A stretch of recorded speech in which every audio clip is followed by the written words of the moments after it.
penyidik itu berdasarkan keterangan terpidana yang ada sekarang mengatakan ada tato dan mengarah kepada Peggy Setiawan. Makanya ditangkap dia. Tapi karena ini bukan masuk pada pokok perkara, Rapik itu, sehingga itu yang diproses. Begitu. Tapi abang sendiri dibilang nggak ada hak untuk melaporkan Eman. Kata siapa? Dari pihak Peggy juga. Wewenang, tugas. Oke, apa nih pertanyaannya? Terkait updatean terkait abang mau melaporkan Hakim Eman Sulaiman ke KAY gimana? Sudah dilaporkan. Tadi pukul 2 saya dan tim Saudara Rahmat karena penyidik Bajini Pekanbaru dan beliau ikut dalam tim saya. Kan? Kita resmi tadi, istilah saya bukan melaporkan, tapi istilah saya mengadukan putusan Hakim atau Yang Mulia Hakim Eman Sulaiman. Kenapa kita adukan? Karena kita melihat ada beberapa poin yang kontraproduktif, bahkan bertentangan dengan Perma nomor 4 tahun 2016 bab 2 pasal 2 ayat 3. Kemudian bab 4 itu ya.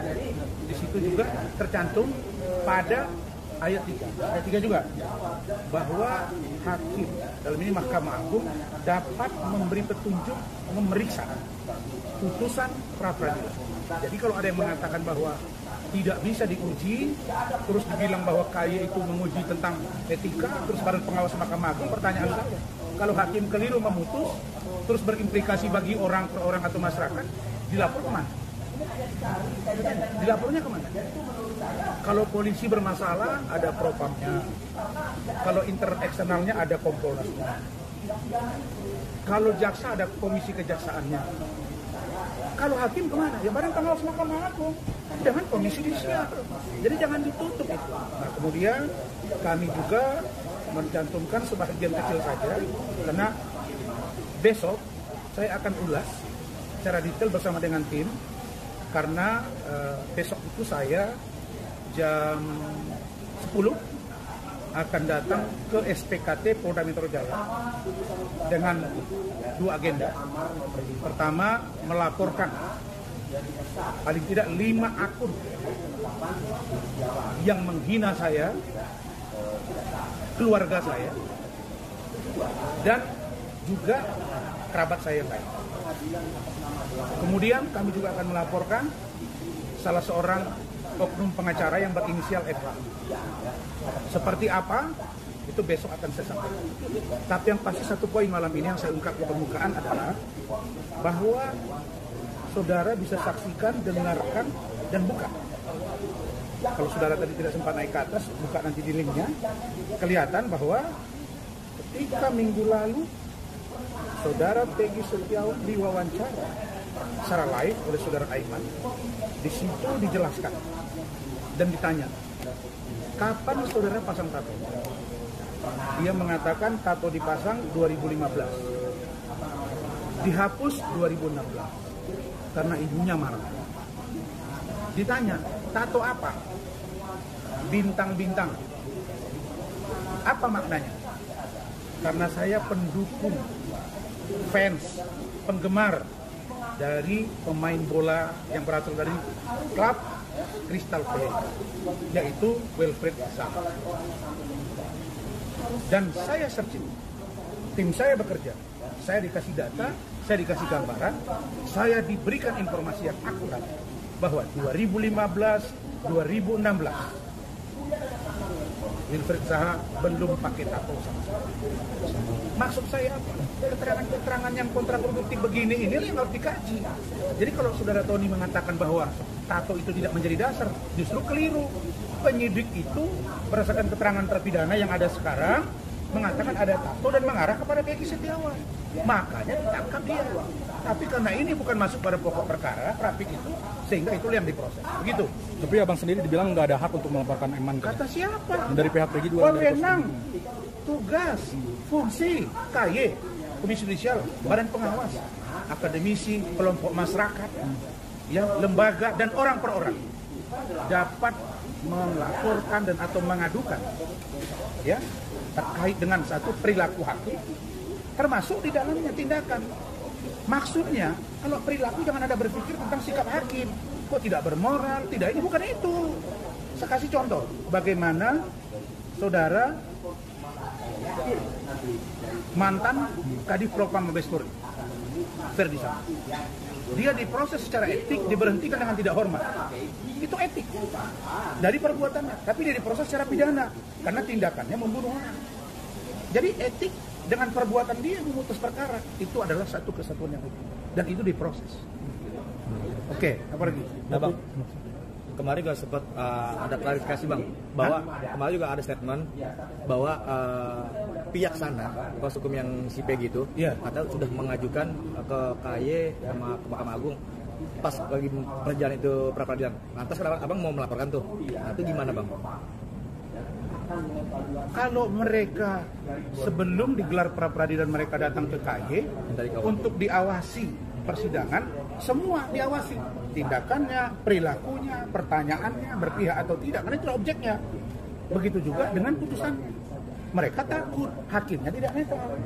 Nah begitu, berarti kan mereka melapor, boleh dong minta diperhatikan. Nah saya sebagai seorang lawyer yang profesional dengan tim saya, boleh dong saya mengkaji putusan itu.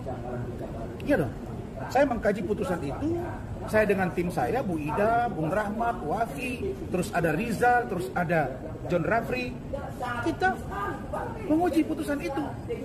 Boleh dong, masa mereka boleh, saya tidak boleh? Tapi kalau saya memfitnah, saya mengatakan, oh itu hakim itu memponis karena dikasih duit, diintervensi, suap dan lain-lain, barulah saya dibilang mencemarkan nama baik. Ini kan menguji putusannya. Bayangkan kalau putusan itu dianggap dibiarkan lalu itu berimplikasi tidak baik, itu akan berisiko. Saya juga kaget tadi dibilang Bang Otto. Ternyata memang saya lihat Tommy Soeharto 2020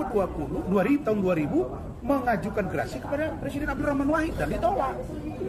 2005 dia mengajukan PK. PK itu diterima dalam pengertian bukan langsung bebas, dari 15 tahun jadi 10 tahun. Tapi ini kan disparitas ini kan menimbulkan kontraproduktif. Apakah yang kontraproduktif ini dilanjutkan terus? Masa iya kemarin itu bisa jadi karena aspek politis, karena Tommy anak Pak Harto, kan begitu. Kalau menurut saya pada waktu itu lebih baik aja Gus Dur kasih gerasi selesai, tidak menimbulkan interpretasi hukum yang begini. Sekarang menimbulkan sengkarut masalah, begitu. Tapi pengacara Peggy sendiri semuanya udah siap pasang badan terkait Abang mau melaporkan. Pasang badan aja lah mereka. Mau melaporkan ke Hakim Eman Sulaiman. Saya udah bilang netizen itu udah keterlaluan. Apakah kita mendengar netizen yang muka orang diganti dengan kodok? Apakah netizen orang yang sudah hidup dibilang mati, masih hidup dibilang mati? Ini tidak logik, Bapak. Ya? Oke, apa lagi? Menurut Abang Peggy ini bisa lagi dijadikan tersangka? Selama ini saya diam, tuh istri saya udah marah tuh. Tapi menurut Abang Peggy ini bisa lagi dijadikan tersangka atau gimana? Bisa, sangat bisa. Postingan itu udah di apa semua kan, Mak? Dari pindahnya. Jangan hapus postinganmu. Janji ya, karena kalian ini orang-orang hebat. Nah, minta nanti minta bantuan hukum ke pengacara-pengacara Peggy misalnya kan, yang merasa pasang badan, ya udah. Mereka pasang badan. Tidak boleh kita keterlaluan dalam penegakan hukum. Nah, Abang sendiri kan kemarin bilang Bang Tony katanya seperti orang kampung baru masuk kota. Nah, Abang sendiri dapat hujatan netizen gimana, Bang? Ini saya, Tony itu tadi dia bilang, saya kalau berdebat dengan orang yang intelek, dalam pengertian mumpuni dan senior, saya juga akan bicara itu linear. Tidak saya menggebu-gebu, enggak Bu Ida.